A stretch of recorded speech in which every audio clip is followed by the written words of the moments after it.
Good morning, ladies and gentlemen! Welcome to another video na sasagot sa inyong mga G-Loan katanungan. At nakatanggap tayo ng katanungan ngayon, mga kaibigan, mula sa Facebook account. Ang kanyang tanong ay, pwede daw ba na magkaroon ng dalawang GCash account at hindi ba magre-reflect yung kanyang utang doon sa isang account papunta doon sa kanyang bagong account?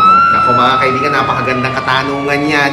Don't worry, hindi po magre-reflect yung utang mo doon sa kabilang account papunta sa iyong bagong account.